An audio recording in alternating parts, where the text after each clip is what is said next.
14 ko stock selection jing min se day trading gi stock selection se koi first bullish market ki han jing si ko page india ngasi se selection se pi bangam dre ko mrf sungam dre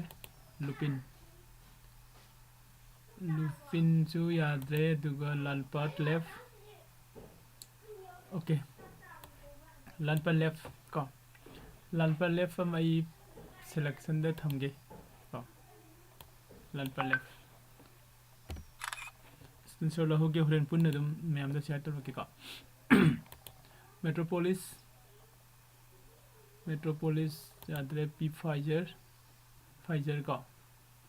okay Pfizer su lai ngasi ko sima su selection tawse aduga next da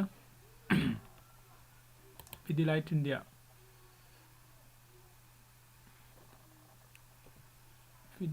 India okay Pidilite India su sum jeng bai ko Pidilite India stock se yamdori stock ahum sure si bawda ko aduga Pidilite India gi matung da Maruti yengse Maruti yadre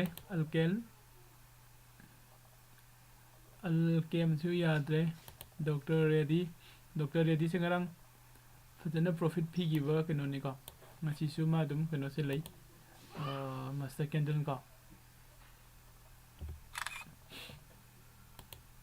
then torrent farmer su keno se lai di ngasi ko si soi screenshot loksin ge torrent farmer aduga cement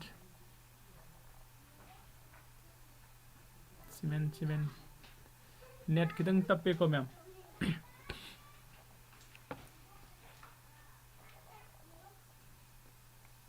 kino cement ay click to bisatra ba cement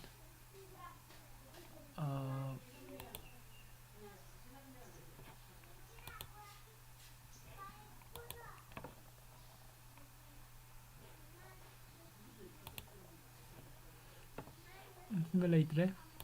cement su laitre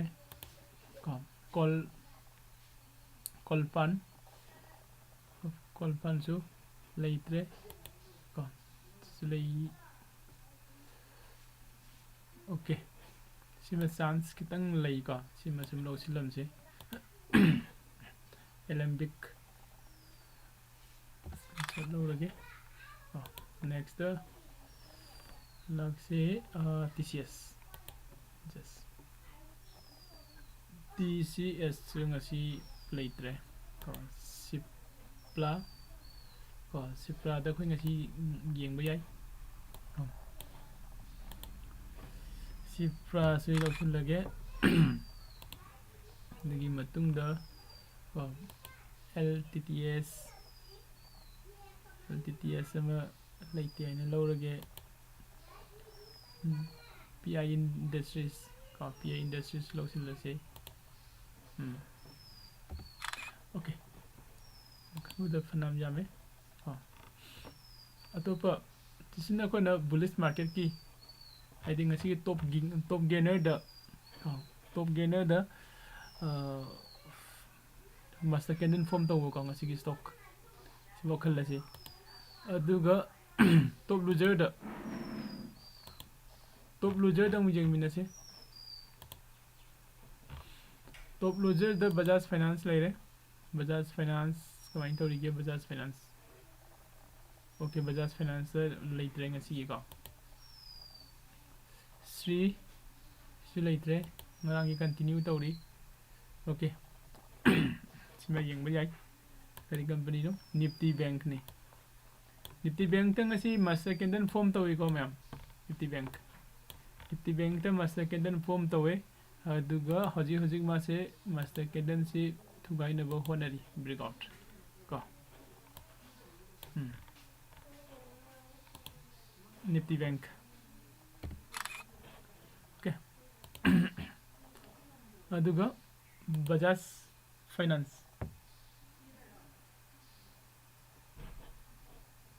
Bajaj Finance the form tawdi ahum subada breakout pi gare ko si khoi master candle ne hane log de ko PL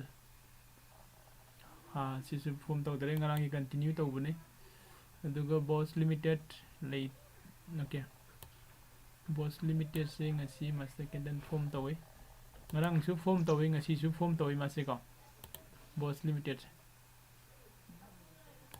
sidagina si baw lawrasi aduga magi breakout piba ngairasi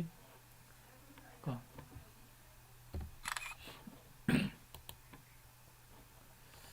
Nifty 50 ding ngasi di form tawdre ngarang di profit fajana fi ginatra Apollo master candle ne yam ko masoi lawsin lage aduga next naukri.com jingasi naukri.com se ngarangi continue dum tawra am ga tawba male ngarangi continue ni ko that next Sriram Transport ti form tawdre di matungda pidam leire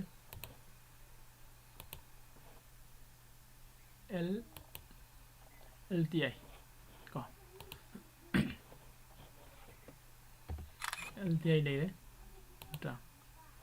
duga Jubilant Food su master candle form tawi ko okay and then ahum mari subada breakout pirakba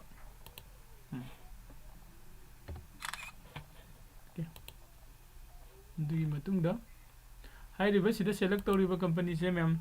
koi practice tawbagi su sang bayagani aduga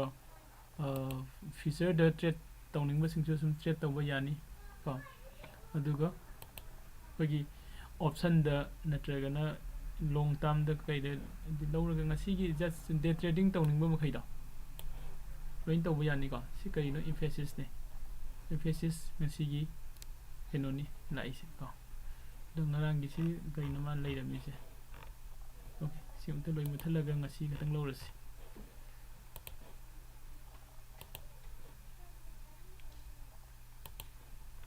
dai ko me masih low lagi okay next HDFC Bank HDFC only HDFC Bank nate ko HDFC master candle ni hujik lei dise ko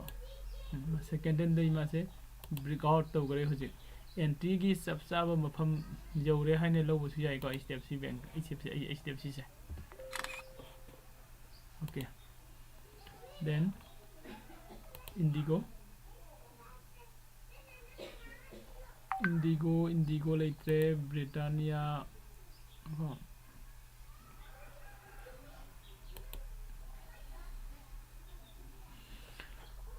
Britannia su master candle ne aduga ma hojik breakout pirega entry bi phangdari ko koi sang ya bagi kanu se phangdari ba breakout di leire candle amani ngai raga entry lakpa su yai ndo ma'am si gi khoina select tawri singje sida khogi breakout pir pa matung da support and resistance ga aduga khogi demand and supply zone adu su khara yang view ma'am PBR breakout pi ba hore ko entry jo bagi matam ne hoji ga dum ko smaine lai